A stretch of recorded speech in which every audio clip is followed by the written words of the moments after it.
because at the very least, there is a paper out of this at some future conference. I'm not sure what the conclusion will be yet, but it's a paper nonetheless. I mean, isn't it? I mean, this is a lot of work. Yeah.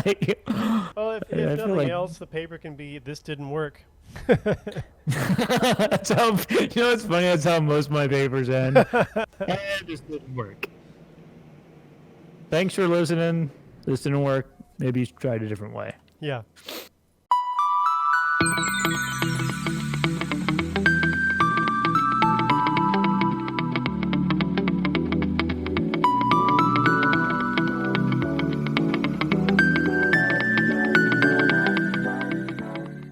Welcome everybody to another day of Survey in No Man's Sky. I'm Tristan, and my co-host here, as always, is Mike.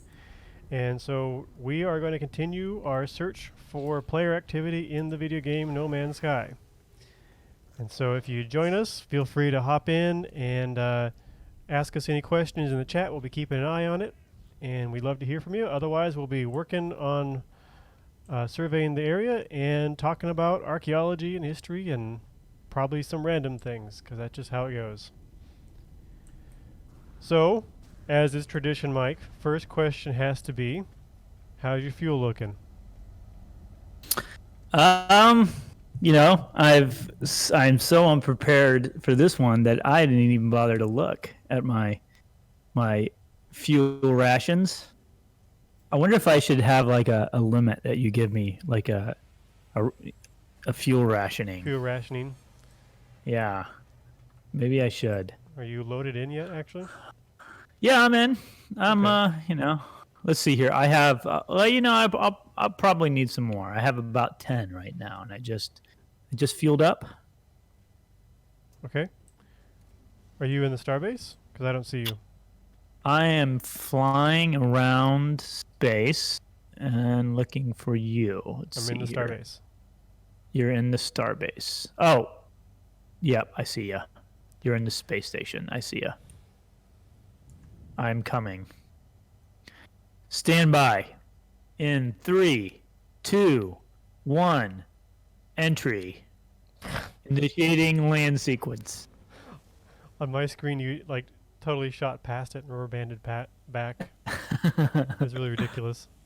Yeah. Well, that's how it goes. All right, so here to pick up my fuel, my free fuel. Actually, this is what you pay me in, right? Yeah, in fuel to do the survey. I'm thinking I might unionize. Yeah. Yeah, I mean, we the people, we the working class. We the Mike.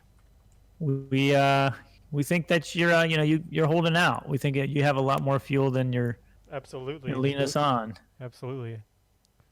Typical PIs. Gotta ration it so you keep coming back to me. I'm the one doing all the work out here. Yeah. Actually, you're doing most of it. So where we left off last time, we had started a new radial. We'd gotten a fair few done, but there's a whole bunch more to do yet in this one, so I'm going to get started. It sounded like you had a little work to do on your end.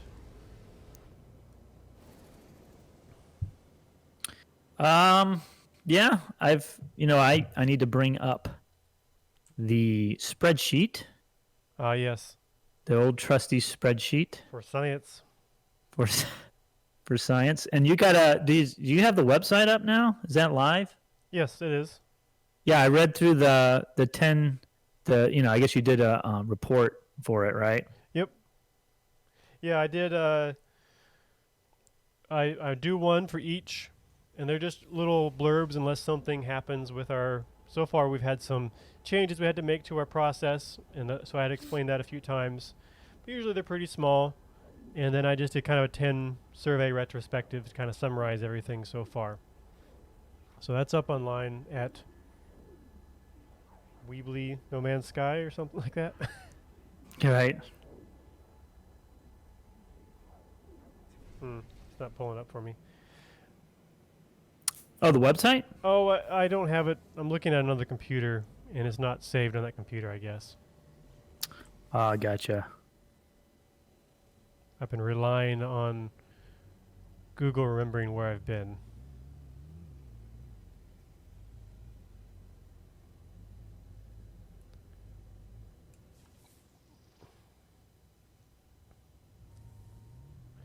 So we had a Archaeology Arcade earlier this week with archaeologist Andres Garzon, who is working on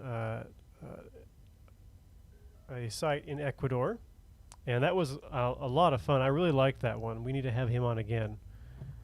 Yeah, man, that was such a great episode.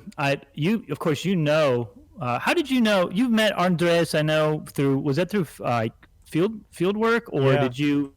Oh, okay, so you actually worked with him. Yeah, Like doing CRM. we actually did CRM mostly in Indiana, and that's how I met both him and his wife, though they weren't married at the time. Oh, is that how they met? Yeah, Like on that. that's how actually how wow. they met. Yeah. Oh, that's awesome. I didn't know that. Yep. Well, if they're listening, congratulations. I guess.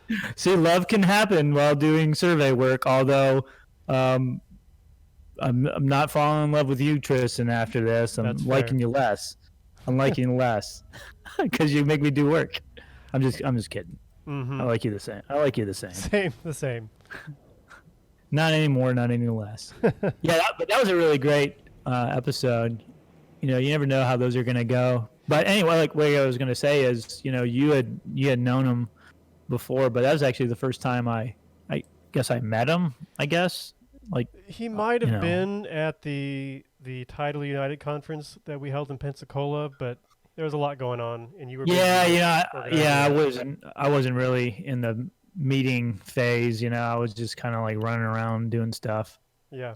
So yeah, if he was there, then I don't remember meeting him, but yeah, that's a great information that he provided for that game. Yeah, we played Shadow of the Tomb Raider, which actually we were kind of surprised. They did their homework on that, and they did some good research in representing different South American cultures and everything. So it was kind of cool. But the sad thing was, most of those things that they researched and put effort into, you wouldn't ever know it unless you had someone who knew what was going on to talk to. So Right. we're lucky to have him. Oh yeah, I would have totally had no clue if any of the portrayals of the cultural material in that game for Yeah. the Maya and Inca, primarily. I think that's kind of most of what he was pointing out from what I remember. I feel like there was at But, least one you know, other, but yeah. Yeah. I know there's many different groups in Central and South America, including the cultural group that he's been studying in Ecuador. Yep. Which Manpina, I can't remember the name. Mateño. Mateño. Okay, That's- yeah, I wasn't far off. It starts with an M. Yeah. Yeah, and I did a little looking up into that since, and it's actually interesting because it's a pretty under-researched culture. I had never heard of it Me either. before, but also it's not like I'm, have studied much of Central or South American history. Is not really my strong point. True enough. Although I do a little bit of it, like for the revolutionary, age of revolutions. I'm a little bit more familiar with that. Mm. But of course, that's in the historic time period, and that's pretty limited. Yeah, well, the My as far as I could gather, the archaeology for that culture basically consists of some guy, American, in like 1907, who was on a mission to find artifacts for American museums, which we've talked about that sort of thing before. Classic. Yep. Yeah. And so he recorded them, some of their civil culture and everything, and identified them at least. And then there was some work in the 50s and 60s, and then we actually, seems like from the report I saw, so the only really detailed source I found was actually a Spanish version of National Geographic. And Interesting. and so from the 1950s, 60s, now we don't have anything until about 2015, 2016. and they're discovering a whole bunch of new stuff with this most recent round of research. Because even in the 50s and 60s, they'd only just realized that you can look at material culture and figure out behaviors and identify people and how they behaved and thought based on the artifacts they're leaving behind. So now they're going back again with modern technology and modern ideas, and it's so cool. One of the things that stood out to me was they actually had what they call fishing corrals. And so these were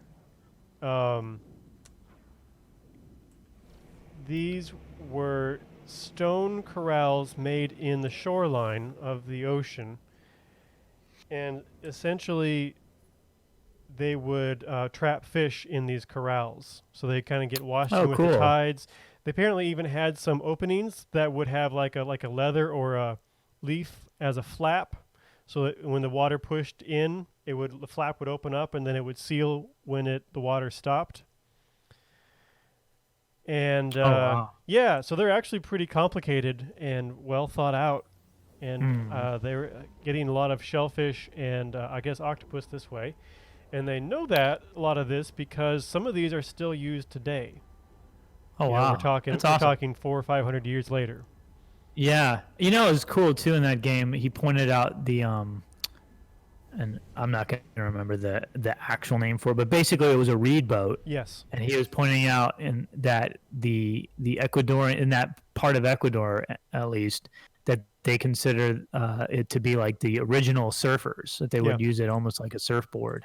And so, I guess my point was that they actually still make these reed boats today, which is pretty cool. Yeah, they mentioned those as well. This culture was interesting because I guess he's told me, I've talked to him since, that there's actually, or maybe this was in the stream actually, there's really no sign of weaponry or militarization. Yeah, I thought that was interesting that he mentioned that. Yeah. Their power was entirely economical in trade and everything. That's just kind of cool too. Right, yeah. Yeah, we'll have to have him back, or maybe even on this at some point, if we ever get to the point where we want to have people on to talk about field stories or whatever they're doing on this. A little bit harder to, organize those for like schedules and stuff, but we could definitely doable. Yeah. Him and Sarah, his wife, are both. We could all see all three to get together and swap stories, because we have a lot of stories. That'd be great. We have to be careful which ones we chose, because they're not all appropriate. Oh man, you know what? I have another field story. Oh yeah, you. I do. My second one. It's not as exciting as the first one, but still kind of cool. Yeah. Oh, I already told this one last time. I think you did about the cottonmouth, right? Well, that's what I got. Well, next week we're going out, so I might have another one. All right. And hopefully there will be no cottonmouths, and I won't get bit by a tick. And you won't. Hopefully neither of those things will happen. And you won't fall in the water. Won't fall in the water. Won't get bit by a tick, and I won't. I'm just glad it didn't all happen at once. You know what I mean? Yeah. Although it kind of seems like it all was the same day. Oh, one other thing I was going to add with the Mateño was, so Andres has actually been working in South America, and as he told me, there's a site where they had a local basically give him locations and a map or something like that, but for whatever reason, all the locations were off on their coordinates. But he figured out that they're all consistently off. So he was actually able to make adjustments and map it in. And then they found that this site is even bigger than they anticipated originally. It's actually a huge settlement and really well preserved up in the mountains and everything. And so he's actually been going into Minecraft and carefully reconstructing this site. And he wants to do some public outreach, make it an educational opportunity, and people can go visit it and see what it was like and stuff. That's awesome. I got to see some of that, and it's really cool. He's put a lot of work into it. Man, maybe we'll have to do an Archaeology Arcade with that. Honestly, if not Archaeology Arcade, I thought at least do a tour of the site with him sometime and talk about it.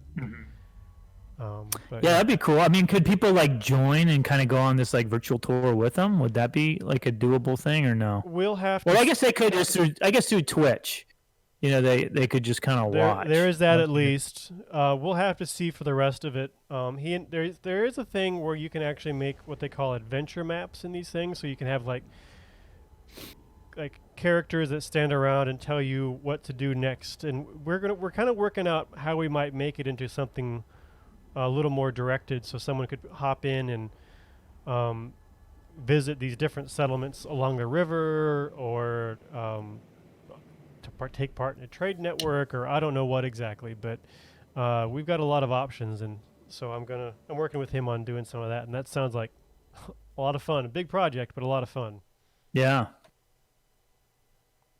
Yeah, that's awesome. Well, I look forward to doing that. My son's been bugging me for the last couple months and telling me like, when are you gonna do Minecraft? When are you gonna do Minecraft? Does he mean in He meant Archaeology Arcade, or just for work related stuff. Yeah. I know. And so Well, maybe that would be the. archaeology is supposed to come to Minecraft next year. Yeah, you did mention that. So, do you know any more information about it? I know. Did we talk I about know it that last just- stream? I don't think we talked I about it don't in the think so. stream. I think we mentioned it, somewhere else. But Yeah. We talked about it I at don't- least. did we? Oh, Yeah. maybe we did. So basically, it's interesting because it's very early. We don't have a lot of details yet, but they've shown that you can actually find these ruins or archaeological sites in the world and basically pick up a brush, and it erodes away the blocks as you brush at it. And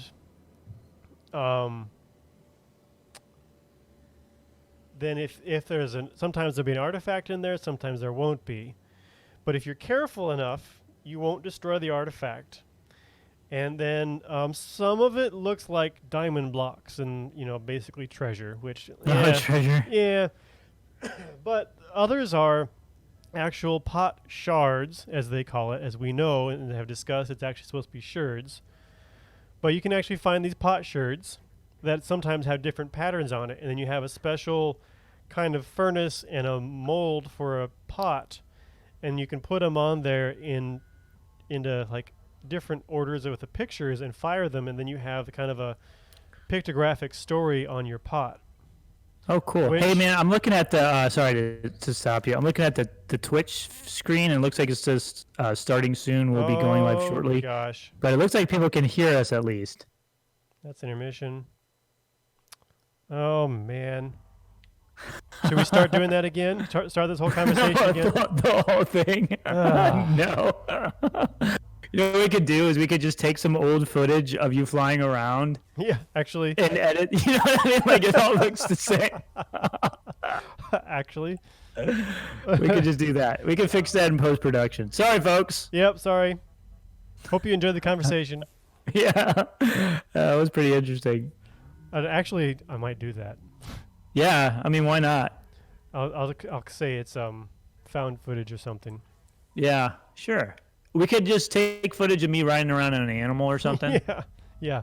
We'll do that after, and then we'll record all that. Man, I'm glad I checked that. I was just going to check it to see if Barbara was on. Yeah, thanks for letting me know. Yeah, sure. Someday I'll get in the habit of turning that off when we start. Hey, it's an imperfect world. Yep, we'll get there. Keep working at it. Yeah. But no, that sounds cool. I think it's got potential to at least play around with. And it sounds like, what Andres is doing is pretty awesome too.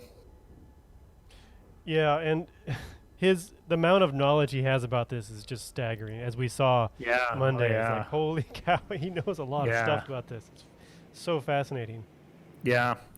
And I guess that's through, the Florida Atlantic University, they do field schools there. Uh-huh. And they've been doing it for a number of years. And that's how he, he's from Ecuador, but Yeah. I guess that's the university he's been working with to do that. down in. I think they're in Fort Lauderdale. I think that's where they're at. Sounds right. I should know that. Yes, you should. I'm pretty sure I've been there before. I've been to that office once. I think one time I've been there. Like what, man? It was like right when I first started with FPAN, so it was like almost 10 years ago. But one of the first things I did when I started with FPAN is I flew down to Fort Lauderdale, and at the time their director was Michelle, and then Snowy. Yeah. Were working there, and so they were doing an exhibit or something. They're working on an exhibit, and also there was like a governor's tourism conference, which usually takes place every year. I don't think they had it this year because of COVID, but it takes place, and it's a lot of tourism industry people kind of meet together, and so we went to that. I went to that one, and we thought this because we were on like a task force for like heritage tourism or something for FPAN. Sure. And so that's why we went down there. But that was the first and only time I think that I've been to the office, and it happened to be at the Florida Atlantic University building downtown. Well, I actually have never been. I assume it's still there. I don't know if it's still there or not. I mean, it's still there, but I don't know if the FPAN office. I think the FPAN office in Fort Lauderdale is still there. I believe that's where they're still at. I've actually never been to South Florida. Really? You didn't go to you didn't go to FAS when it was in Jupiter Inlet? Did you go to that one? I don't recall right now. But as far as like it's all kind of a blur. Yeah. I don't think so. And then I've tried to schedule trips down there a few times, and things like I was going to go down and do a program for local government, and then that kind of melted down, and then hurricane hit one time, and now we're in the middle of a pandemic, and so like, well, someday I'll get down there. Yeah, that's right. Yeah, I've been to Naples too for a conference, but I think that was probably it was a hurricane because it was supposed to. I can't remember which one it was. Irene, maybe it was Hurricane Irene or something. Yeah. Anyways, yeah, South Florida is just so different. Oh yeah. Than our region, very different. Not in a good or bad way, just different. Yeah, just different. Someday I'll get down there. Yeah, you should. You should definitely get down there.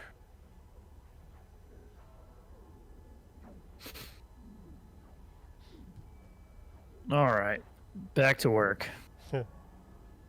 So Barbara's not joining us today, huh? Seems like maybe not. No, it's all right. If she had been here, we wouldn't have had that technical issue. Yep, it's all Barbara. your fault. It's all your fault. You should have been here.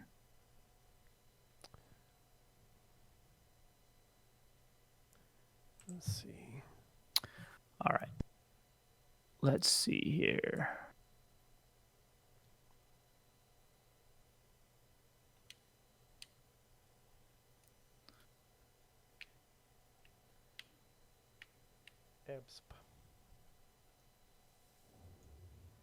Oh no, I'm getting assaulted, accosted. I actually upgraded my weapons a little bit. Oh, nice. Yeah, I've gotten tired of. You have to let me know how they work out. Yeah, it's not the best, but a little bit should help at least. Yeah. Where's the space police when you need them, Sometimes they show up. They do I guess sometimes. I guess they're like the galactic police or something. I'm not sure what they are. Let me take care of this joker. Oh, goodbye. Welcome to the party, pal. We should come up with good sayings. Yeah. Quips. Action hero quips. That was explosive. Explosive science. Yep. Makes for a good movie. Well, here they come. Pirates, eh? Yep.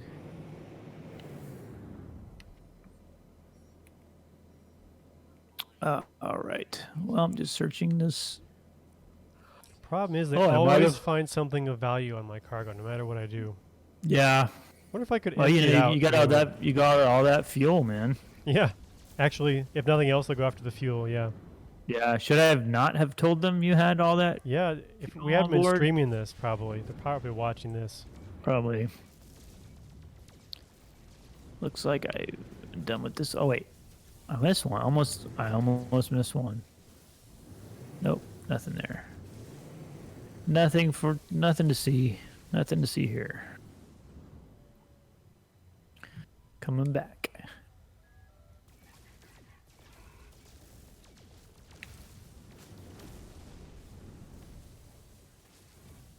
All right, I'm shooting 0 for 2. Oh, for 376. Yeah, pretty much. But you know, This time what can you do? I would even take finding a named planet. That would just be kind of nice. Yeah. You Even know, it's though not the what we're journey, looking Tristan. for. It's not the destination, Tristan. It's the journey. I'm more worried about crew and morale. Our viewers are getting impatient. I'm more worried about your morale. My, Mike is getting impatient. I True. think. You know, that's an easy fix, though. Yeah, I know. Actually, let's find some animals.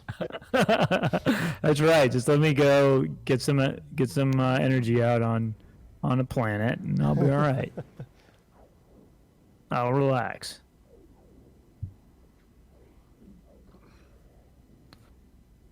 All right, back to the next one. On to the next one. Let's see here. Where are you at? You are at Emer something something. Emerupe As. Absp. Abs- Esp. Whatever. There's a lot in this one, man. Yeah, there's a lot. This is gonna be a little while. Yeah. Okay, I think I got them all. Which is kind of nice because I can just, easily pick ones. Sometimes it's hard to pick ones out.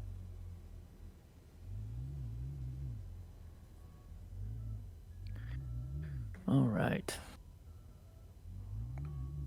Moving on to the next one.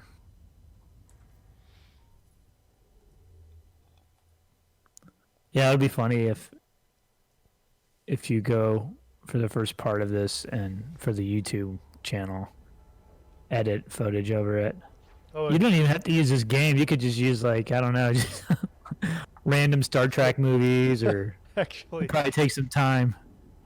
some space battles. Yeah. Some space battles would be kind of funny. And maybe really old movies too. Yeah, something that won't get us copyright hit. Well, would it be if as long as we're making commentary? Also, I've been wondering about this copyright thing because there was a case. This actually involves pirates, so this is appropriate. There was a lawsuit not too long ago that made it all the way, I believe, to the Supreme Court, or really high court, anyways. It might have been Supreme Court, but it was a lawsuit that had to do with there's a shipwreck in off the coast of North Carolina, and it's the wreckage of Blackbeard's vessel, his flagship. Okay. Okay, so anyways, archaeologists, I think actually it was found by, I don't know if they were treasure hunters or recreational divers, but anyways, they initially found it, I believe, back in the probably 1980s or early 1990s, maybe. I think it was in the 1980s when they initially found it. I'll have to look at that. But anyways, so they believed it was the remains of Blackbeard's ship called Queen Anne's Revenge. And so what happened was Blackbeard was, of course, probably the most famous pirate, or infamous pirate known, just because so much has been written about him. But anyway, so he was off the coast of North Carolina, off of Beaufort Inlet, and basically they had grounded his flagship, Queen Anne's Revenge, which had actually been a former slaving ship, French slaving vessel called the Concorde, or La Concorde. Anyways, it grounded, and they basically abandoned ship, and then there it stayed. And so eventually it was discovered.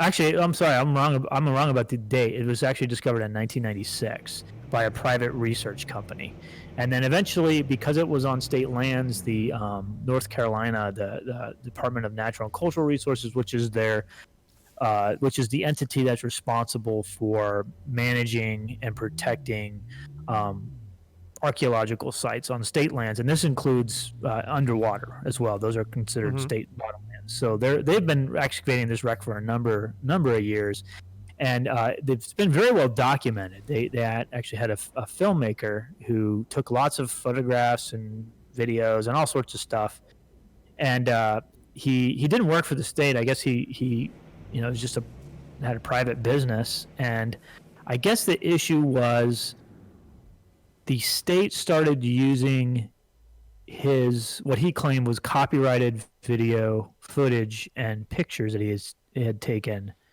and putting them out on documentaries and on their website, things like that. And he sued, saying that this was copyright infringement because he actually owned the rights to all this footage and these images. And anyways, it went through a long court battle, and then the court basically they finally came down, went all the way up to the Supreme Court, and they basically said that you cannot sue a state for copyright infringement because of sovereign immunity. And so that has huge repercussions for copyright issues, because and I'm sure like there will be other cases that may rule otherwise, but the one thing that's kind of come up in all this is that if states can't be sued for copyright infringement, then essentially any organization or any entity that works for a state can basically use any video or any photography they want, or music for that matter, and then you can't sue them for it. I can't imagine that'll last. Yeah, so my point is, I think we'll be okay because we work for the state. I mean, we might be all right. No, but I think there's also, part of the copyright infringement too has to do with, there is a what's called the Fair Use Act, and so this is basically part of the copyright law. And copyright law is like super. I'm not a lawyer, but I have looked at copyright law because I've had to deal with issues with copyright for just various things, and it is a fairly long document, copyright law, so you can actually find it online. It's like a federal law. I think it's like 100 pages of just like lawyer speak. Yeah. But there is what's called the Fair Use Act, and that's where if you're just using something for commentary or for other purposes, and the value of it is not in the in whatever thing you're in our case, like a video broadcast, as long as the value would be our commentary and not necessarily that we're showing Indiana Jones, just as an example, as a movie over streaming it, then you should be okay under the Fair Use Act. But again, that's I think that's there's a kind of probably really gray area, and I'm sure there's a really fine line between apparently using something that doesn't stop them from doing copyright strike takedowns. That's true. Yeah. Sure. Yeah, they could probably. But I've seen people, like I've seen actually. There's I think she's called Raven Diggs. She's got a YouTube channel. She's an archaeologist. She's got some really good videos on YouTube that we actually on our channel we subscribe to her. So if you're interested, you should check her out. But she does the videos sometimes where she sits down with an archaeologist, or sometimes a couple archaeologists, and they watch like Indiana Jones, or they watch Troy, and they comment on the movie. I don't know if it's the whole movie. I haven't watched like some of the episodes. I haven't seen. I've just seen them posted. But so it may not be the entire movie. It may just be like clips of it or something like that. But so Yeah. But anyways, I just thought that was an interesting way to kind of bring up that copyright case. and for Queen Anne's. When Queen Anne's Revenge, the shipwreck's amazing. There's the state of North Carolina. They have really good web resources that talk all about the history of the ship and the archaeology that they've done on it over since 1996, and it's just phenomenal. They've had stories about it in National Geographic and on documentaries. So there's a lot of information out there if you're really interested. But it's one of the very few actual pirate shipwrecks that they've positively identified. Like, there's no question this is a pirate wreck, and so it's one of the few that we know of. And there's really just a handful of them that have actually been positively identified. But it took them, of course, with archaeology, they are really careful about having enough evidence to say, like, yes, this is definitely this particular shipwreck, because this wreck of what's the Queen Anne's Revenge, and unfortunately they didn't find like the ship's bell with the name on it, so they just had to use a lot of different lines of evidence from the artifacts and from where it was at and with the documents, and just had to find overwhelming evidence from the archaeological remains that they were confident that this is Queen Anne's Revenge, and it is. There's also a great, if people are interested in Blackbeard, tons of books about Blackbeard, or Edward Teach was his real name. But one of the more recent ones that is really, really good and has packed full of information with a lot of new information, even though Blackbeard's been written about for, really since the 1700s. There's been books published about him. But there's a guy named Bayless Brooks. And he's got a book called Quest for Blackbeard, The True Story of Edward Teach and His World. That's really fascinating. And it actually was able to find through genealogical research exactly who Edward Teach was. And so it's really, really fascinating book. Yeah, if you have any questions on pirates, Mike is your guy. So he can recommend resources, or I'm sure he knows all of it too. I'm going to put you out on a limb there. I don't know all of it. I mean, this actually isn't the time period that I have put some effort into studying and published a couple of things on. I've actually studied a little bit, about 100 years later is what I'm more familiar with. But yeah, definitely there's good resources out there. And I like basic questions about this period of time in the 1700s I can answer. But yeah, if you're interested in Blackbeard, just check out the North Carolina's. Let me see if I can find their website, and I'll see if I can post that up. But they got a great information about Queen Anne's Revenge and Blackbeard. But yeah, Bayless Brooks did some fantastic research, and I think he actually, you can find some stuff that he's written up online about Blackbeard. That's free, but that book is just packed full of information. If you're interested in who Blackbeard or Edward Teach really was. Which he's definitely a pirate, but there's a lot more to the story. Sure. People are complicated. That's what it always kind of comes down to. Yeah. Okay, let me see if I can find. And there's a good book series, and I've mentioned this one before, edited by Charles Ewan, called Pieces of Eight, and X Marks the Spot. It's called The Archaeology of Piracy, and both those books are excellent. And I think both of them do include information about they both include information about Queen Anne's Revenge, but it's a wreck that they're still very much working on. They so will there's be always for years and years. No, yeah, for sure. I mean, it's. You think pretty archaeology incredible. is slow? Underwater archaeology is even slower because of air tanks and all those. Right. Yeah, a lot of limitations on underwater environments that you just don't really have. Well, I guess you have limitations, but not the same. Okay, I'm gonna put that up there now. Here we go. I put a link on there, and I'm gonna put a link on to Bayless Brooks. See if I can find some of those books that I can link as well.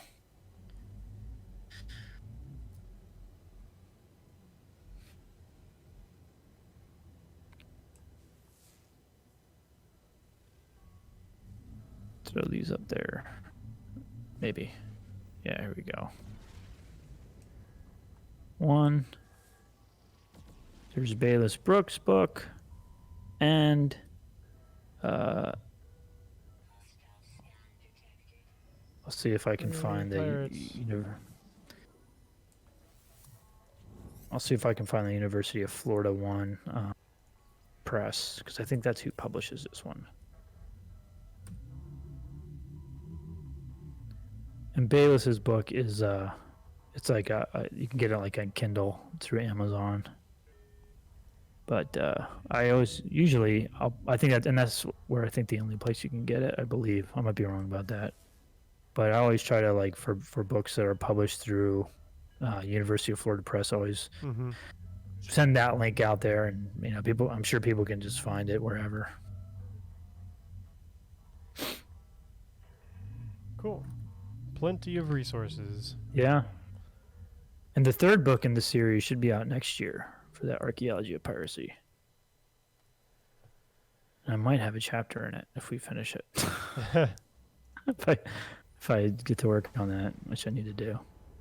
It's all in my head. That's the one we talked about like 2 months ago. Yeah.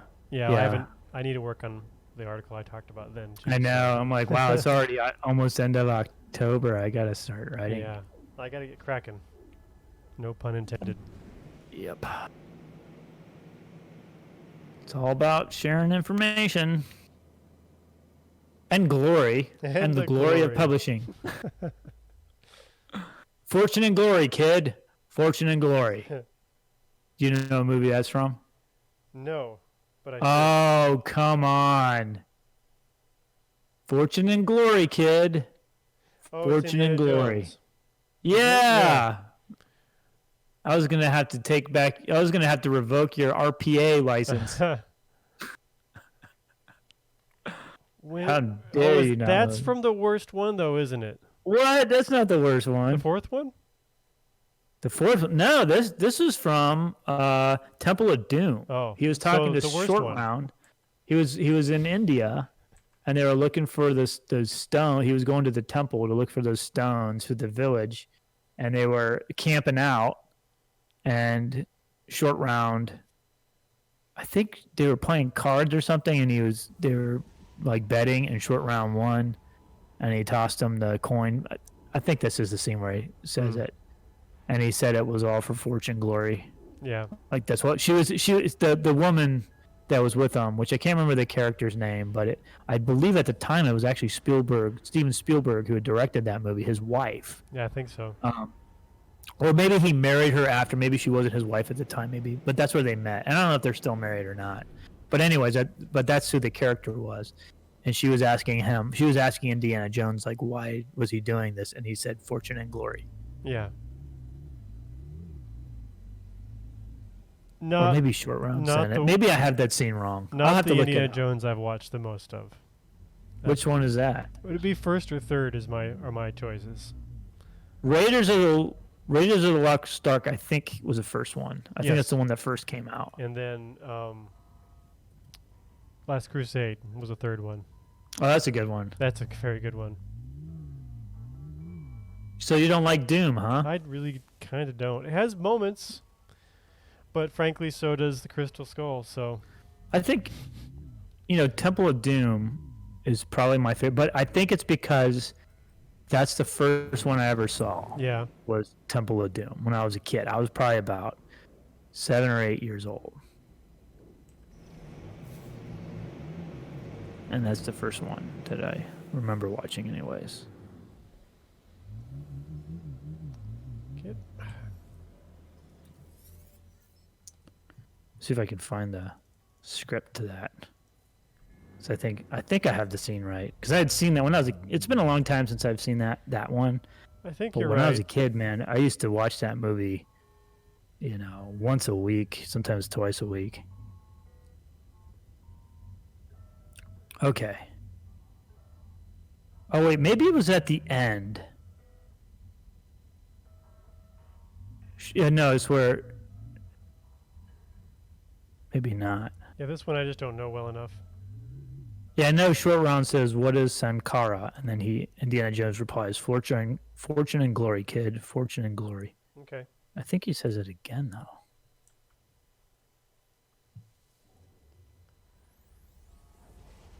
Yeah, maybe I have this scene wrong. I know he said it in that movie though. Anyways.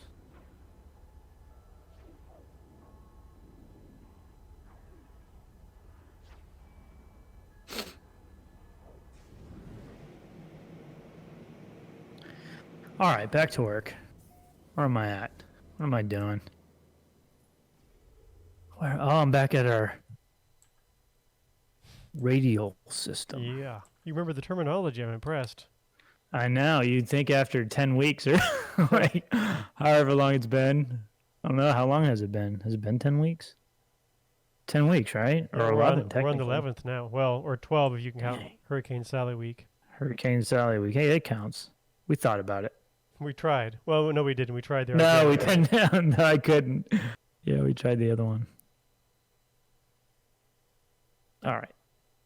Staya.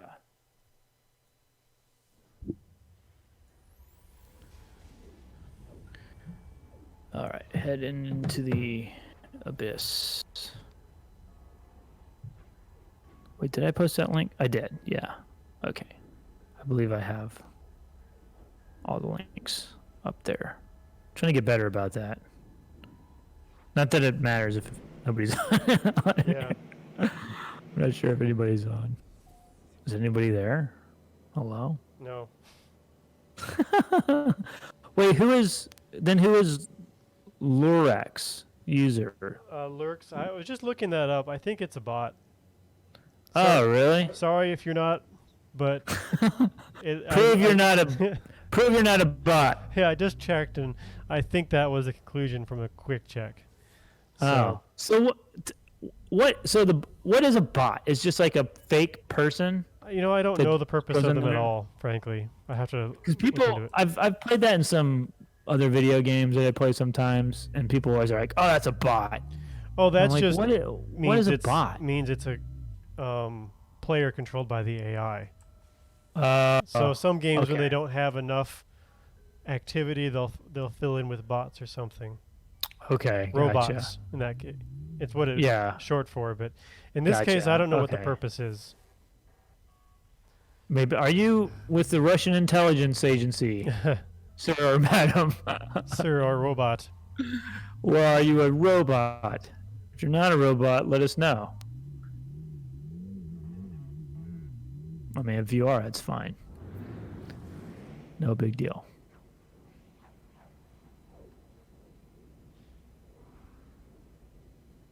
Okay.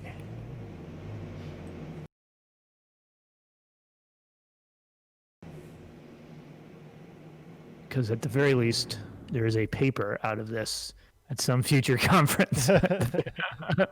I'm not sure what the conclusion will be yet, but it's a paper nonetheless, I mean, isn't it? I mean, this is a lot of work. Yeah. well, if I feel nothing like- else, the paper can be, this didn't work.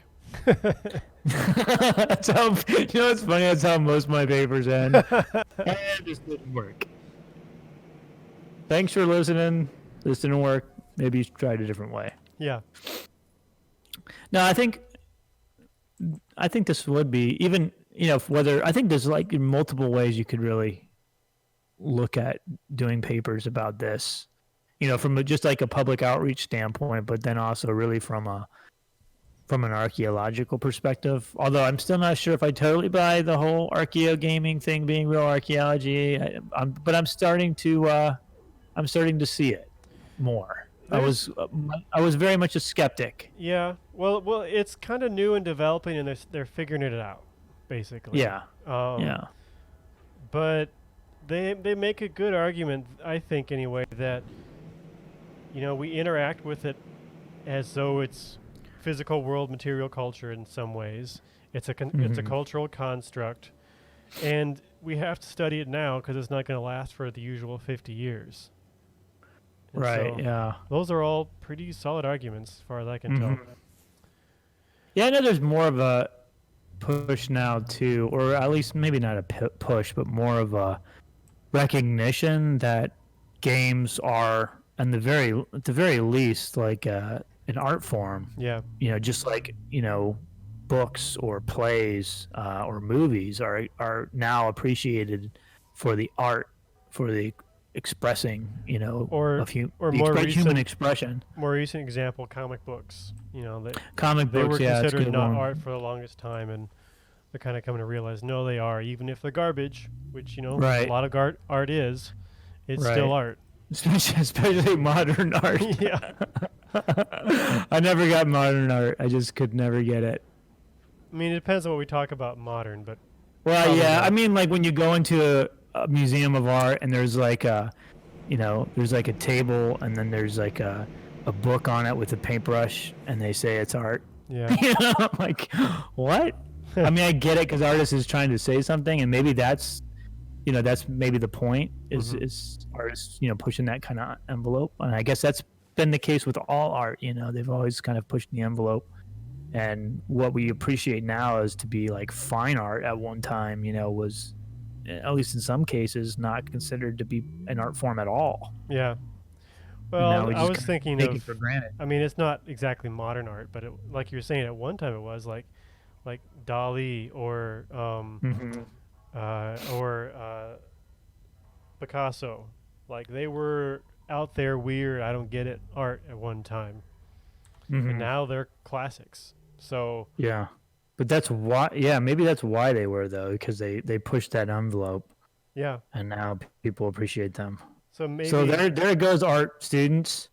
Just make something that people hate, and you probably won't live to reap the rewards. no.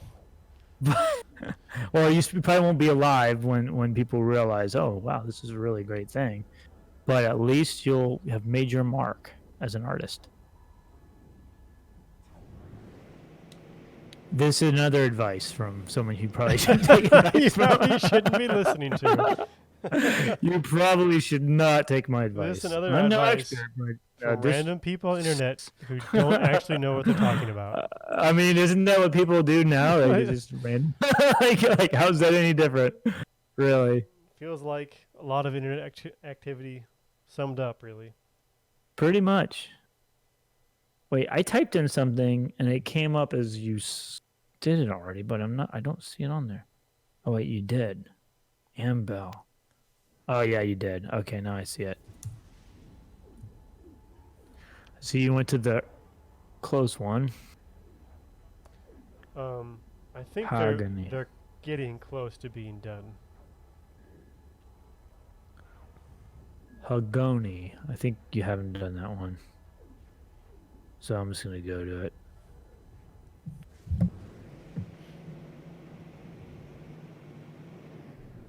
Yep.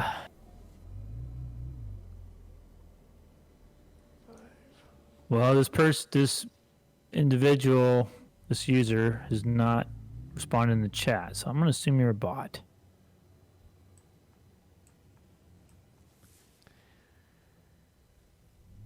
I know some channels will have like programmed bots, and apparently they pick up on random phrases that are typed in chat, and then they'll like spew them out random times. Again, I Wow. don't really know what the purpose is, but That's scary. they kind Yeah. of have fun with it. Yeah.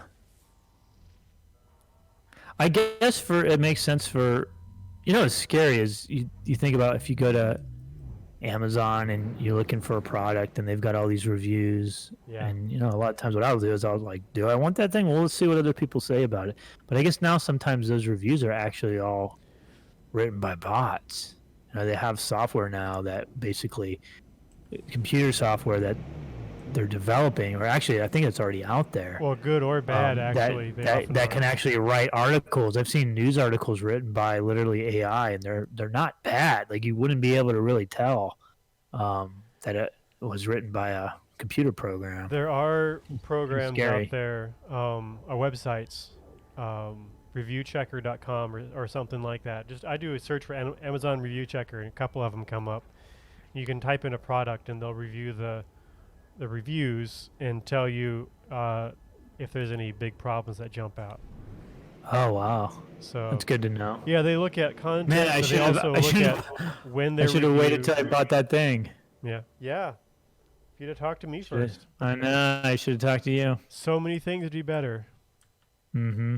So I wonder too, like for archaeology, since they have software that can, if having to write reports will be a thing of the Oh past. gosh, I hope so. But then you'll be out of a job. The PIs will be out of a job. Yeah, I was never PI. I don't care. Down with the PIs. Yeah.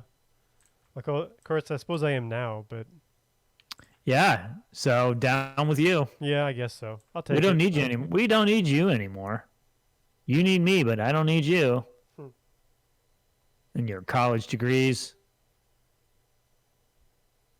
Yeah, it's You kind of have the scary. same degree. I know, I'm obsolete. This is terrible. Well, you know what? As long as we can stay funny, computers can't be as funny as us yet. I bet they'll pick up dad jokes. They pretty soon, probably, though. they probably will. Yeah, that's where it starts. That's where it starts. And this is where my survey for this system ends. In a none. None. So I haven't seen this article myself, but people have told me they've seen it. They actually went through different professions and assessed how likely it was to be replaced by robots. And actually, archaeology was one of the safer ones. And that's good to I know. don't remember why exactly, but Yeah. I think it's just because there's too many variables in identifying sites and that kind of thing. Well, yeah, I guess it has to do with, is it something that can be done with repetition, know, like you in have a to- systematic way? Yeah, and If humans you got a are really, tree in the way. we're of that. really good at recognizing patterns, especially human patterns. Mhm. And robots, I guess, don't quite have that yet. I'm sure it's a matter of Although time. they're getting there, Yeah. with especially with I think we talked about this before, the image, looking, AI's ability to like look at images for patterns. So there's a really cool app for that's done by. Let's see if I can find my phone. But there's a really cool website app that uses machine learning. It's called Seek, and basically you could open up this app and you can go to any plant or animal, and if you can like scan it with your phone's camera, and it does it all in the app, so it's really easy, and it will tell you like what plant it is. And it does that by I guess it's got this massive database of imagery that they've gotten from National Geographic, so they use that. It's kind of this baseline for all their data, and through machine learning technology, it's able to look at the imagery that you're taking with your phone and compares that against this like massive database, and then narrows it down and tells you like this is probably what it is. And in my experience, it's been almost 100% right every time. Really? Although I have used it on my dog, and it just says dog. Well, it's not wrong. It doesn't. It's not wrong. Yeah, I mean, but it doesn't tell you like the breed or anything. But for certain plants, it will tell you like down to the specific species, like this is what this is. It's pretty amazing. And so, anyways, it would What be breed cool. is your dog? I have they're both one's a mutt. Well, I'm see, not there's sure your what problem he to is. start with. Well, the one that is a breed that I did scan is actually a purebred. Oh, okay. And he's a miniature dachshund. Ah, Oh wait, no, that's not miniature pincher.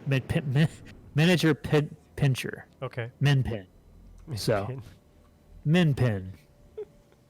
I hate the names they give these breeds sometimes. Yeah.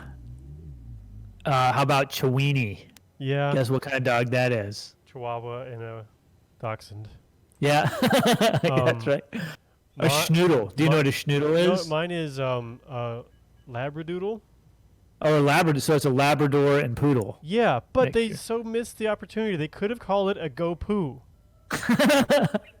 You had to write the whoever's in charge of that. I don't know that anyone actually is. But yeah, such an opportunity that's been lost there. Man, there's this great mockumentary movie called Best in Place. Have you ever seen that? No. Oh man. Wait, is it called Best in Place? Hold on. If you're gonna say it on live on stream, you better know. But nobody's listening. It's just a bot. Now it's been recorded though. It's just a bot. No, okay. I'm sorry. It's called Best in Show. It is one of the funniest movies. It's done by Christopher Guest and Eugene Levy. And if anybody's ever watched, there's a show on Netflix called Schitt's Creek. He plays Johnny Rose. This is Eugene Levy. I'm sorry. He co-wrote this. It's hilarious. It's a mockumentary, so it's supposed to be a funny spoof of a documentary film, but it's all fake. But it's about this dog show competition. Okay. And I don't know what to say other than that. It's just super, super funny.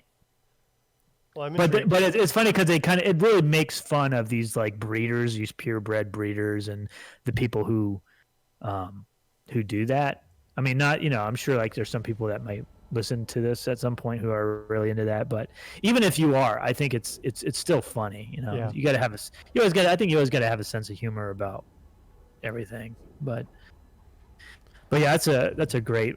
So Tristan, you got it. I think you would really like it. There's another really good one that's done by the same by Eugene Levy and Christopher Guest called Waiting for Kaufman. That's a great one. There's a couple other ones that they've done a number of mockumentary movies over the years. But the most recent thing he's done is Schitt's Creek, which is actually really funny. And they just won a bunch of awards.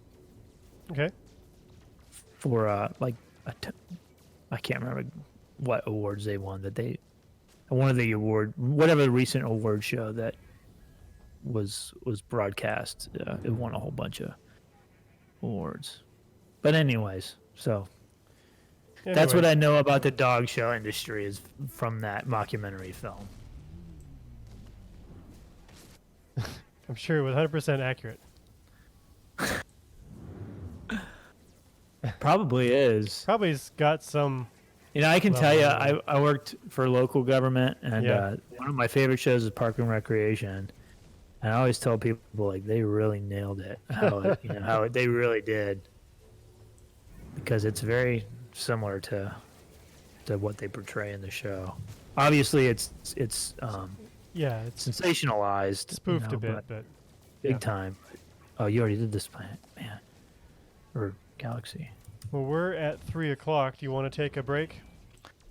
Yeah, let's take a 10-minute break. I don't think our bot will miss us too much. Nope. And we'll come back in about 10 minutes. Land us on a station real quick, and then I'll stop us. Okay, cool.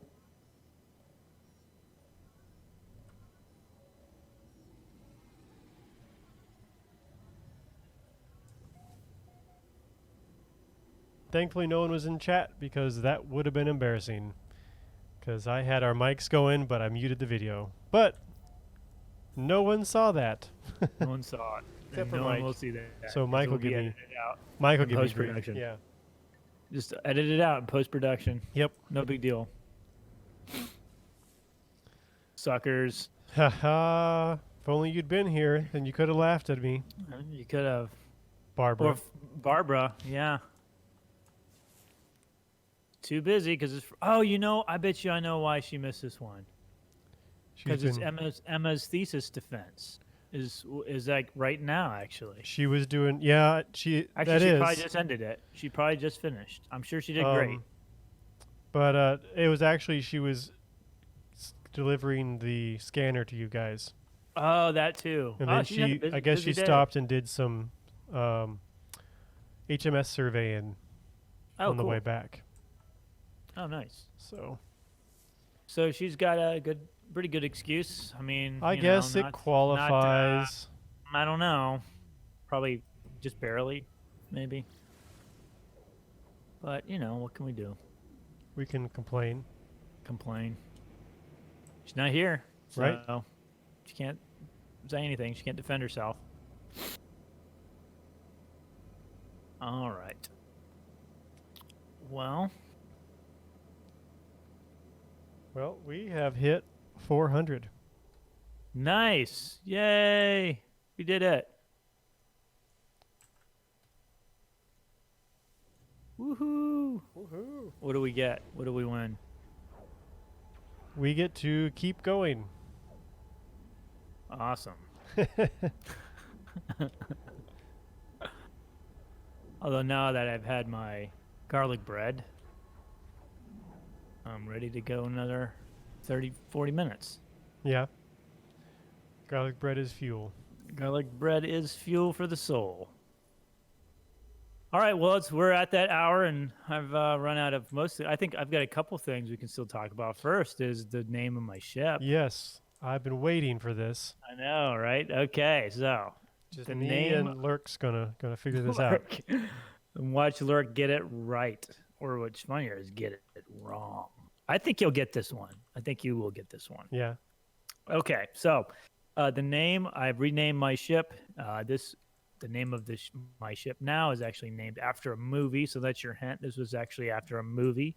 It's a sci-fi movie. And the name of my ship, and I'm pretty sure I got this right, is Bounty. Bounty. Nope, no clue. No clue, huh? Do I need to Google it? You probably need to Google it. Although if you Google Bounty, I think a lot of different things are going to come up. But yeah, I mean, no one's here to guess, so. Star Citizen. Okay, I'll give you another. Which one? What is it? No. All I get is Bounty Hunter for like a million different sci-fis. Uh-huh. Well, let me double check and make sure I got this right, because I did it kind of last second. Okay, yes, it is. This is in the movie. It is. It's part of a movie franchise that was originally a television series that started in, I think, the 1960s, 70s, maybe. Fireball XL5. What is it? I don't know. Only older sci-fi I really know is like Fireball XL5. Well, let me tell you. Let me give you an exact date, because I'm actually not sure when this TV oh, it started in 1967, and it ran for a really long time. There was a bunch of spin-offs. There were several movies that were made. Several movies that are made. Star Trek? Yes, this is from one of the Star Trek movies. Is it? Okay. It is, yep. Well, you switched it up on me. You were going to name it Enterprise first. I know. And then I thought that'd be too easy. Which ship is that even? Well, you got to find out. Oh, do you need another hint? So it's from one of the movies. Okay.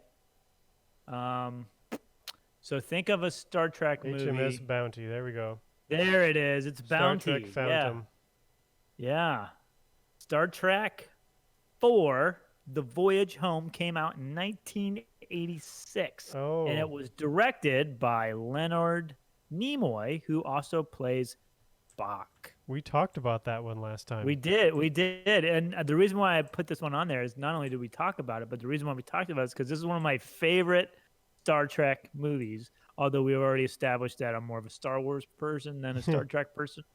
But it's the one where they're being attacked by this like alien group, and this alien group's trying to like communicate with the humpback whales on Earth. But you know, is in the future in the Star Trek world, the humpback whales have gone extinct. They're no longer alive because of humans, because we're polluted the Earth. And so they're trying to communicate and they never get a response. So then they like blow up the planet. And so Captain Kirk and his crew, they're much older now than they were in the series. Yeah.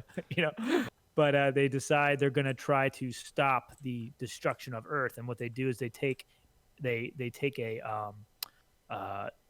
Klingon stolen ship that they had, I forget exactly how they stole it, but they had this Klingon ship that they're on, and they had renamed it Bounty, and they used the Klingon ship to actually travel back in time to, I think, into 1986 when the movie came out, and the story is supposed to originally take place in 2286. So they travel back in time 200 200 something years, I guess, to see if they can save, or I think they're going to actually take a humpback whale from the past and then bring it back to their time so they can communicate with these aliens so they don't destroy the Earth.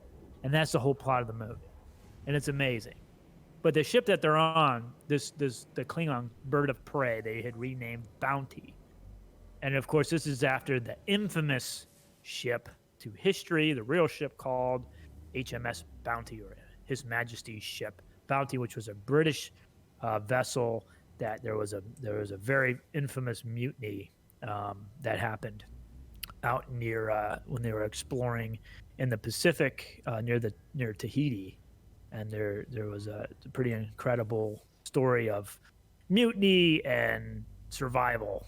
Huh, I don't know that whole story. Rape. Oh, I wish I so I'd have to kind of look up. It's been a while since cool. I had looked up this story, but yeah, it's a pretty phenomenal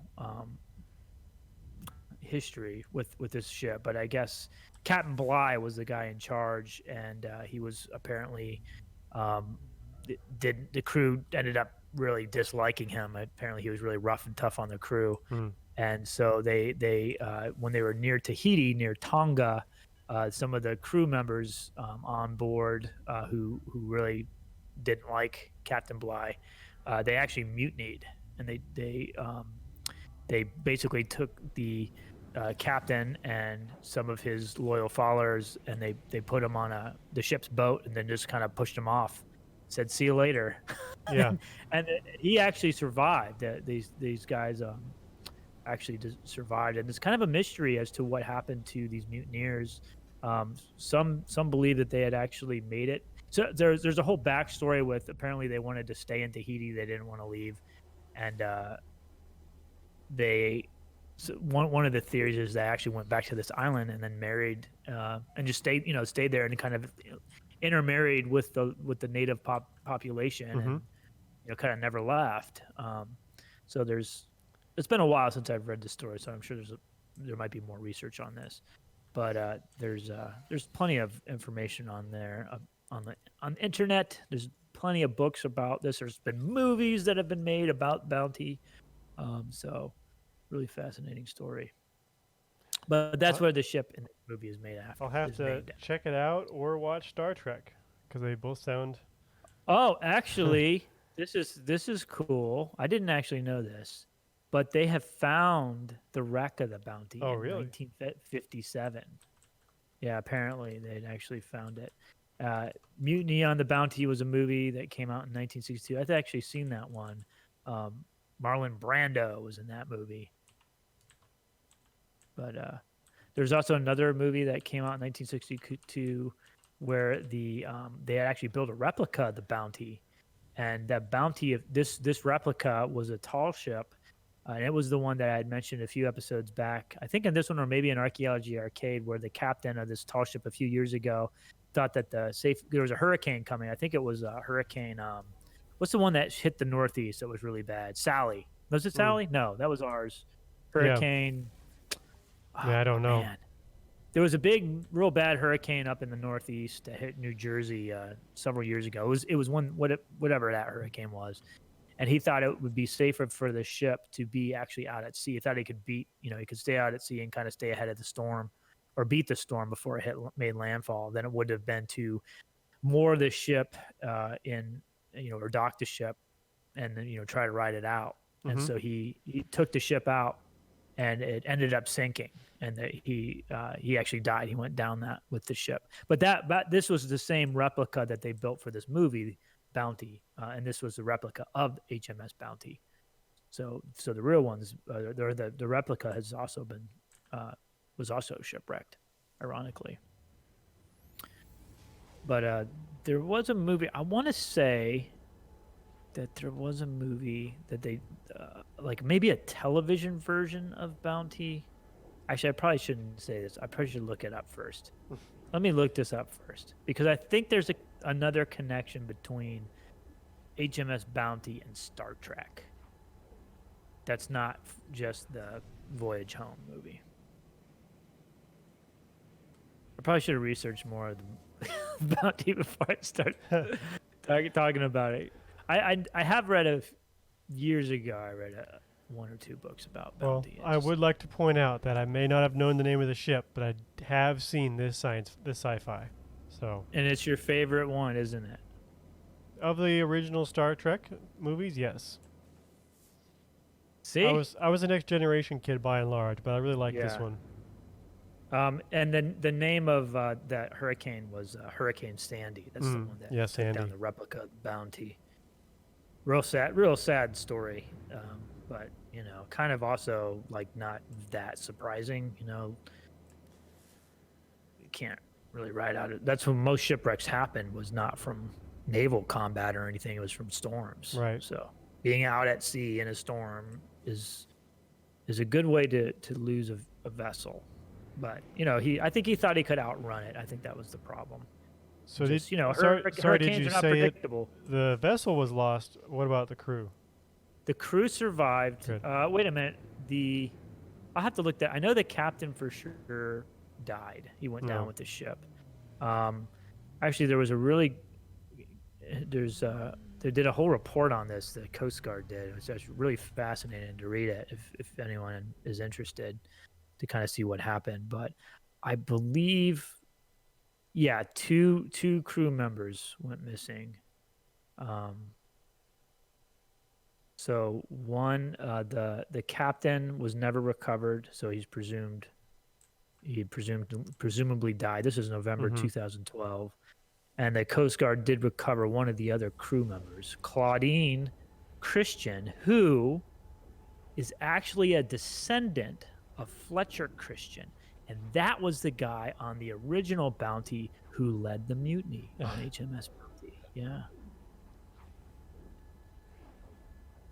Yeah, pretty tragic. Yeah, yeah. But we had Hurricane Sally. That's why I was thinking Sally, because we just had Hurricane Sally. And one of Columbus Day, well, it used to be called Columbus Day, and now we call Indigenous Peoples Day, was just this past Monday.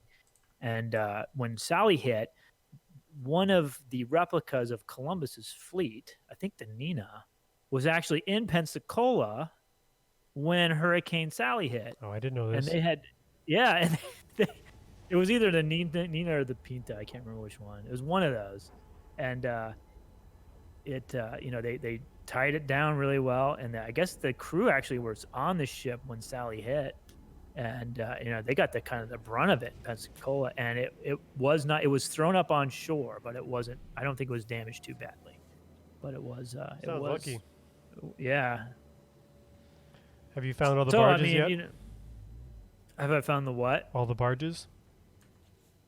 They've removed most of them at this point. Yeah. There's still one fairly close to our office that's still there, and these are massive. There's still 3 or 4 of them right up off of Main Street, which is the road that runs along Pensacola Bay, leading to our office. Our office address is 207 Main Street, so it's the same street. Mm-hmm. But they're not far from that.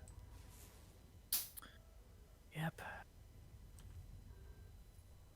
But so I was gonna look up what I was thinking was a connection with the HMS Bounty and Star Trek.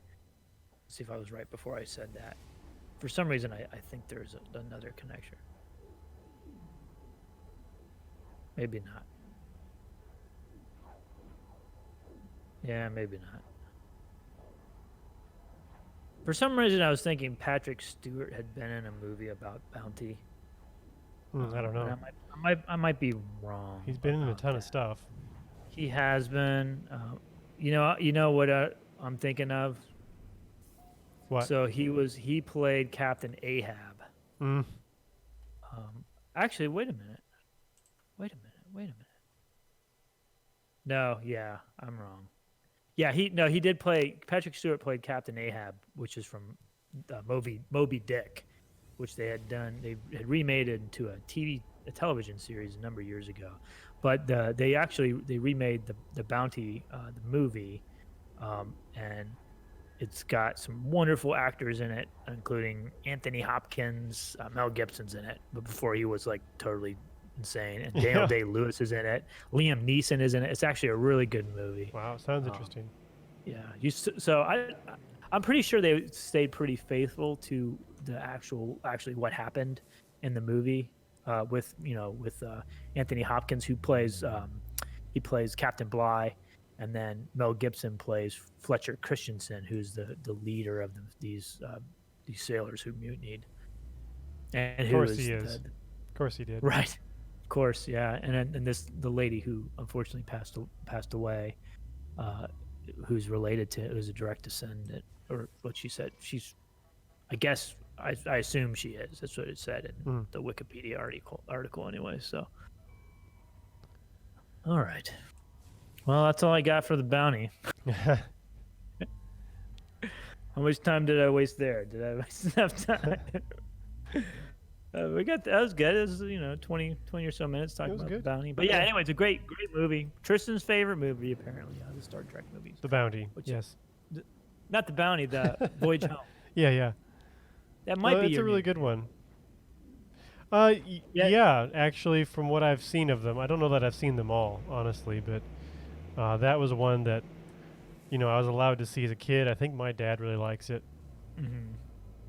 My favorite scene in that movie is when the who's the Russian guy? What's his name? He's the engineer, I think. You're thinking of Scotty. Chekhov. Scotty's the engineer. Oh no, okay. What is Chekhov? What's his role? Yeah, I don't actually know. Chekhov. Anyways, he's the. Well, let me look. Let me see if I can find what his actual role is in. Anyways, Chekhov is the Russian in the Star Trek universe, and in this movie, this is in the 1980s, so the Cold War is, people don't know it yet, but it's a couple years from being over because the Soviet Union collapses, but nobody knows that in 1986. Right. But they go to, I guess they need they go to a naval ship, like a nuclear submarine, and he goes up to one of they go like on a naval base, and Chekhov asks one of the naval personnel, "Where are your nuclear weapons?" Yeah. And they're like, back in the 1980s during the Cold War, there was a whole people were like scared of Russia and Russians. I guess we still are. I guess, but for different reasons, for bots and stuff, and nuclear weapons still. That and never nuclear really went weapons away. still, right? I guess it never really went away. But so it's kind of funny in the movie because he's asking for this stuff, and I guess that was a big thing, like in the 60s when this came out, is the fact that they had this Russian that was like with them, that was part of the crew, was like kind of a big deal. Yeah, they pushed boundaries quite a lot in that show. It's kind of established that early on. One of my favorite scenes I remember is when Scotty is posing as some inventor or something at a company, and they show him to a computer and says, you can access it here, and he just says, "Computer," and they just look at him like he's crazy. Yeah. They expect him to be voice activated. They hand him a mouse. They just talks into the mouse like it's a microphone. I just really remember that as a kid. Thought it was hilarious. I love that scene. Yeah, I love that scene. Which is funny now because that's what our computers do there. now. Yeah, we're there, man. Practically, yeah. With Alexa, yeah, 100%. Yeah, or Siri. I mean, it's kind of the same thing. Yeah, it's pretty cool. But yeah, I know that was one of my favorite scenes from that too. Or it really was when they had that punk rocker on the bus, and he had that really loud music, and they asked him to turn it down, and he just turned it up more, and so then Spock knocked him out with the I don't remember that Vulcan grip. Oh, you don't remember that? Yeah, it's been a long time. Spock had Spock's clothes. Their clothes in the future. They make a joke because they're from 200 years in the future, and like Spock is wearing like a robe, and Kirk has his like future space Star Trek uniform on, right? And there's a joke that because they're in San Francisco, it's like it doesn't matter that they're dressed that crazy, because I guess in San Francisco it wasn't uncommon to see people dressed kind of crazy or just differently. Yeah. Actually, one of my earliest memories of when I was a kid, I used to live in California, in San Jose, and my dad was in the military, so there was a base out there, and he worked in they were. This is when they were launching GPS satellites, and so my dad worked on that because it was a military project, and so that's why we were out there. But one of my earliest memories from California, or one of the only ones that I can really remember because I was so young, is I remember being in the airport, and there were these guys in these yellow robes, and I was like, why? I asked my mom, why are they wearing bathrobes? And my mom said, oh, those are Hare Krishnas. They were from the future, Mike. Yeah, that's what I always thought of when I saw that movie is Hare Krishnas. Of course, I was like, probably, I must have been like 5 years old at the time, so I didn't know that, so. But yeah, but Spock has to wear like a headband too to cover his pointed ears. Sure. That's how he's in disguise. It's a good movie. I'll have to watch that again. Me too. Sometime. It's a good one. I wonder if there's any like journals from the HMS Bounty that I can read in a British accent. Bounty journal would actually make more sense than Lewis from Lewis and Clark. Hey, it had its purpose. That was funny. Oh man. Oh man. This is good. There is a logbook from the Bounty. Yeah. And it's online. It is online. Wow. Let me see if I can find a transcript because I really don't want to. There we go. Yeah. This is oh, I'm getting tagged. I'll have to take care of these pirates real quick. But I'm totally gonna read this. Okay, while you're cleaning up pirates, I did find another article that was kind of cool.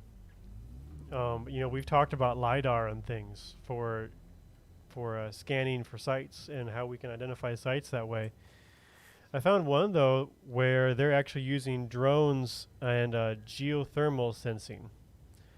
And so basically the idea, as I understood it, is that sites may not be visible from the surface, but the ground is going to be more compact or different in the spots where the sites are at. And so then they can actually, they actually go out at night. Once the rest of the ground is cooled down, the more compact ground will hold the heat longer. And they can actually detect the heat differences and identify site and earthwork locations that way. And actually in Kansas, they've found an earthwork from, I wrote it down, from the 1600s, they think. There's actually a record, a Wichita settlement. There's actually a record of the Spanish attacking Wichita settlements in Kansas. And that kind of blew my mind as well. You always think of them as being, South America, southern U.S. You don't think of them being as that far north, but they were all the way up in North Carolina with some fortifications and things at some points. But this was cool because I've actually seen some of this in action in reverse at least too. We were working in Utah, and it was unusually cold that morning, and I was not prepared, so I was miserable. But we were actually on a portion of the Transcontinental Railroad that has long since been gone, but the bed was still there.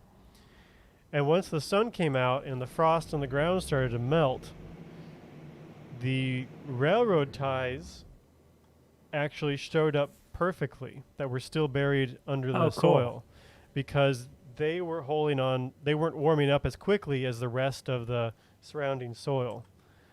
And so we could actually see exactly where every single railroad tie was located. And that's from so the cool. Transcontinental Railroad, that was really cool. Too bad I was too miserable to fully appreciate it at the time. But I still thought it was isn't that always the case? It's always the case. I Always think the case. sometimes I think, wow, I can't believe I got to do that. Then I think about it a bit more. It's like, I was so miserable, though. Yeah, right. And it seems like it wasn't too bad. Yeah, that's pretty cool. I still got this little scoundrel, this pirate. Here, I almost got him. Okay, got him. All right. Okay. Well, I found, so this is a cool journal entry. This is from the logbook that the captain kept of what happened on the Bounty, It's actually in the National Archives and the British National Archives, so you can actually look at the digital version online, and they actually have transcripts of them too, so they're a little bit easier to read. And so ships logs, all ships of sail, particularly in this time period in the late 1700s, especially government ships, but even by this time, pretty much even merchant ships kept logbooks, and logbooks were basically just there were large books that had blank pages on them, and that basically the captain and the officers would record in these logbooks everything that happened each watch. So every 4 hours, as the new crew would come on, and the old crew would be relieved, and they'd go, eat food or sleep or whatever they needed to do.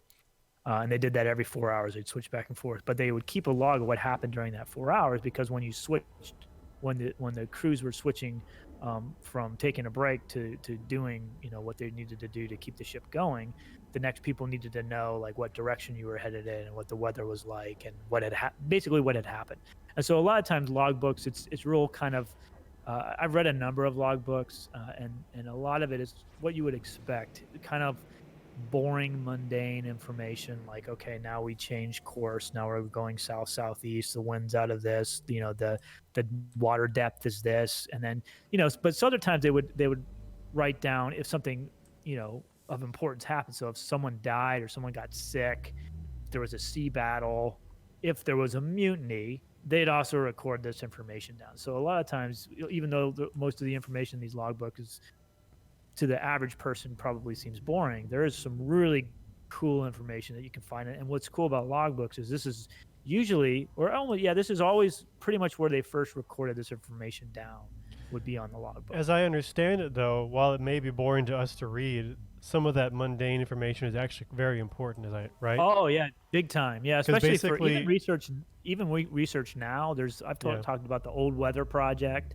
So they're using these logbooks to see what the temperatures were in like remote areas of the world, like in the Arctic, for example, where you had Arctic exploration. They have records of what the temperature was from these logbooks back in the 1840s and 1850s. And so they're using that data today to kind of compare it to what we have now to see what the temperature changes have been. So there's some like practical scientific application. Well, even at the time too, as I understand it, ships could actually try to retrace those steps because they know that those steps would be safe, right? Exactly. Yeah. Otherwise, you're just kind of running blind, and there could be a reef and you don't know it. But if you this follow the route of this other ship, then you know that they made it, so you have a chance.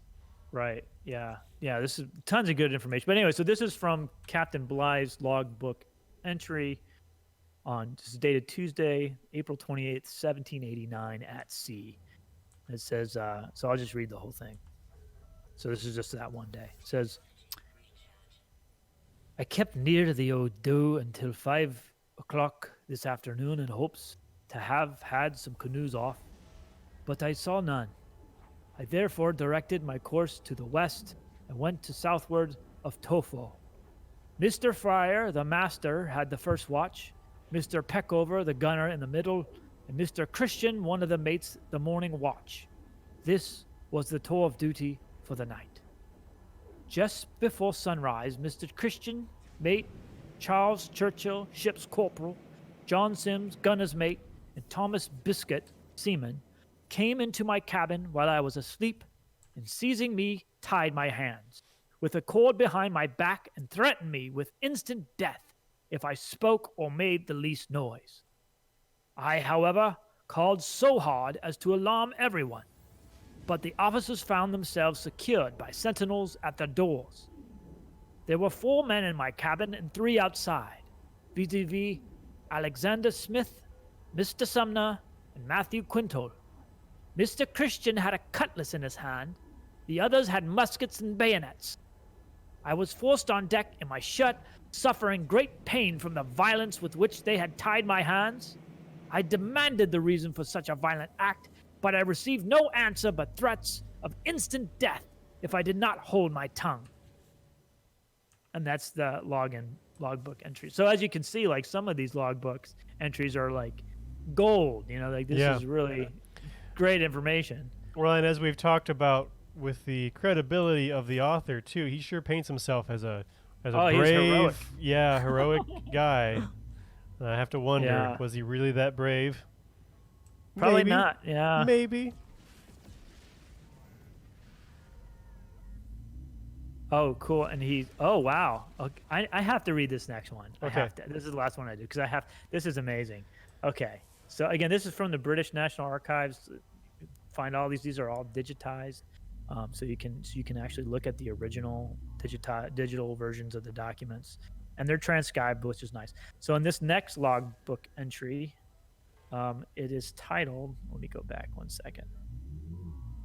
Okay. Here, I'll give you a brief description from the website. It says, these pages are from the logbook of the HMS Bounty. The ship's captain, William Bligh, wrote this entry. It tells of how some of his crew, led by Fletcher Christian, took control of the ship. Bligh was allowed to take this journal and some other papers away with him, which is why the document survives today. Bligh's mission was to collect breadfruit plants in Tahiti. He was to take them to West Indies, where they would be planted to provide cheap food for the slaves of the European settlers. The first part of the mission went well, but when the ship left Tahiti, trouble began. The crewmen had enjoyed life on the beach, and many had found Tahitian girlfriends. Life on board ship wasn't nearly so much fun, and the men began to grumble. Bligh reacted angrily to their complaints. While he was probably not as cruel as he is sometimes shown in the movies, Bligh was bad-tempered, arrogant, and very strict. On the morning of April 28, 1789, so that's a logbook entry we just read, first mate Fletcher Christian and 12 of the crew staged a mutiny. They took over the ship. They set Bligh and 18 men to drift in the ship's launch. Bligh and his men survived a 7-week, 3,600-mile ocean journey in this open boat to Timor. It's an island to the south of Indonesia. They say this is an incredible feat of seamanship. It says, on Bligh's return to England in 1790, he was court-martialed but acquitted. Some of the mutineers were captured in Tahiti and brought back to stand trial. 7 were let off, but 3 were executed for their part in the mutiny. Other mutineers, including Christian, started a colony on Pitcairn Island. This tiny island in the South Pacific was not well known, and the British ships searching for them never found it. Murder and suicide finished 8 of them, and the last surviving mutineer was granted amnesty in 1825. Pitcairn is home today to the descendants of the mutineers and their Tahitian wives. Huh. So it's just a really incredible story. So anyway, so let me read this next. So he, Bligh's sent off on this boat, and he's allowed to keep his logbook. And so that's probably the first thing that he wrote down is what had just happened. So this is the next day. Okay, this is the entry. It says, and this is again Captain Bligh writing. Description of the pirates. Fletcher Christian, age 24, master's mate, 5'9" high, blackish or very brown hair complexion, dark brown hair, strong made, a star tattooed on his left breast, and tattooed on the backside. His knees stand a little way out, and he may be called a little bow-legged. He is subject to violent precipitation, particularly in the hand, so that he soils anything he handles. George Stewart, 23, midshipman, 5'7" high, good complexion, dark hair, slender made, narrow-chested and long neck, a star tattooed on his left breast, and one on the left arm with a heart and dots tattooed on the backside. Small face and black eyes.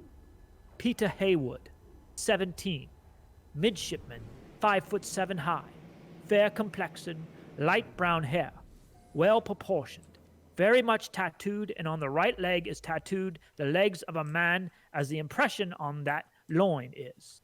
At the time has not done growing and speaks with the Manx of Isle of Man accent. So what's really interesting about this is he's obviously giving a physical description of these guys, these mutineers, who he's calling pirates. He's saying they committed an act of piracy because they essentially stole the ship. Yeah. So that's an act of not only piracy, but not only mutiny, but it's also piracy, both of which would have been punishable by death under British law. But so this interesting seeing this description of what they look like, and that's something that you see quite a bit in a lot of these documents from this time period for sailors papers to identify exactly what they look like. That way, it was kind of like basically it was like their driver's license almost. It was a way that you could identify someone. Because back in those days, of course, this was before photography, so they couldn't just take a picture of you. So they would have to write, like an official person would have to write a physical description of what you look like, specifically mentioning things like scars or your complexion or your hair color, eye color, or tattoos, things you couldn't easily change. Height, it's something you can't easily change. You can't really change at all. And that was done so people could identify you if you were, if you said you were someone who you maybe weren't. It wasn't uncommon for sailors during this period to, to jump.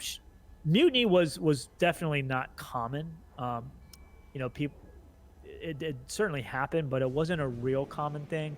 There were a lot of options for sailors before they got to the point where they were going to mutiny, right? So like one option would just be to like, okay, as soon as this ship goes into port, I hate this captain, he's a jerk, I'll just leave.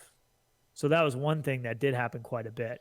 Another thing that sailors could do is actually go through the court system. So there's a whole bunch of documents. Rolling cannonballs on the deck, as Yeah, I recall.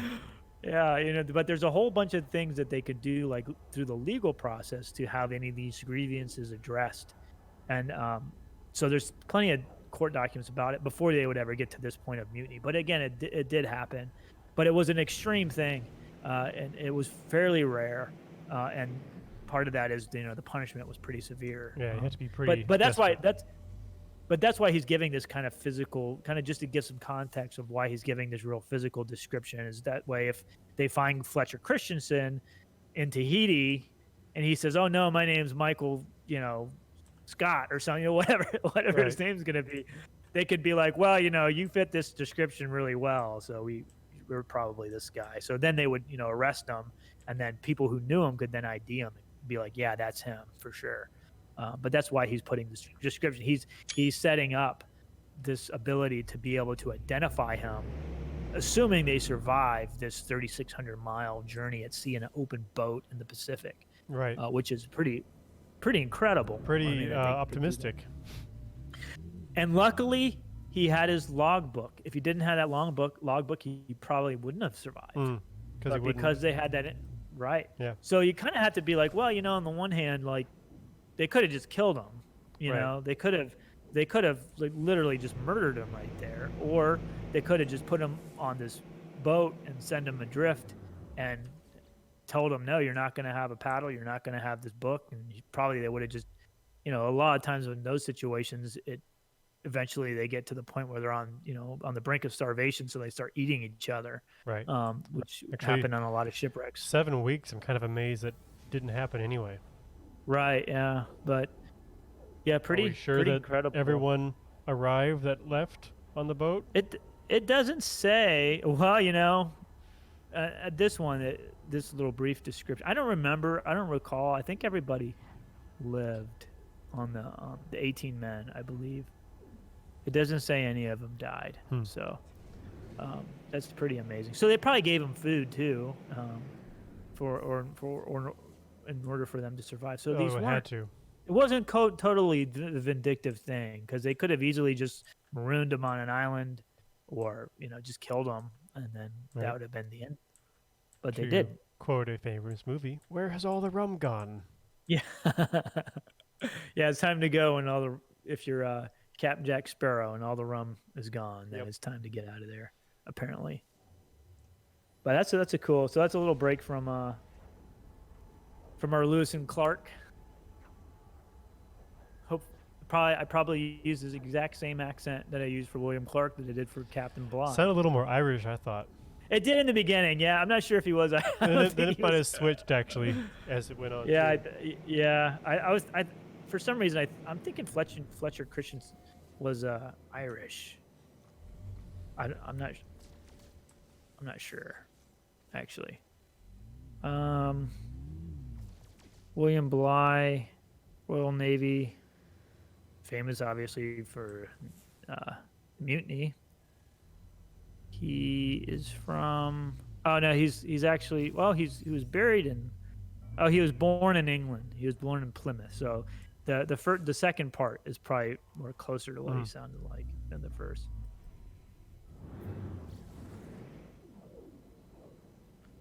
Let me see if maybe I was thinking for some reason I'm thinking of Fletcher Christian. It probably doesn't matter.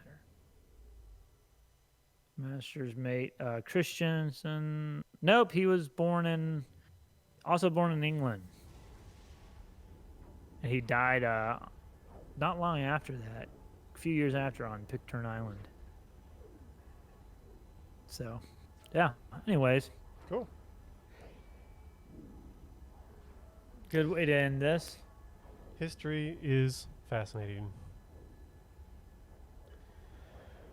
All right, I'm gonna finish up. Am I warping back or I lose track after I do this long enough. Nope, I warped back, so I'm gonna land us and finish this up. Sound like a good spot? Works for me, yeah. Okay. I'm gonna do the same thing. And by us, I mean me. Yeah, you do that. And everyone who's watching, who's flying along with us, which is just Lurks. Lurks, our bot. It's a good bot name. Yeah, I feel like I want to make up a whole backstory for Lurks or something now. we could do that next time. We could do a whole talk about The bio. Yeah. All yeah, right. why not? Well, thanks for joining me once again. We have topped 412 systems scanned as of this time. So join us next time, and we'll see how far we get then. Bye, all.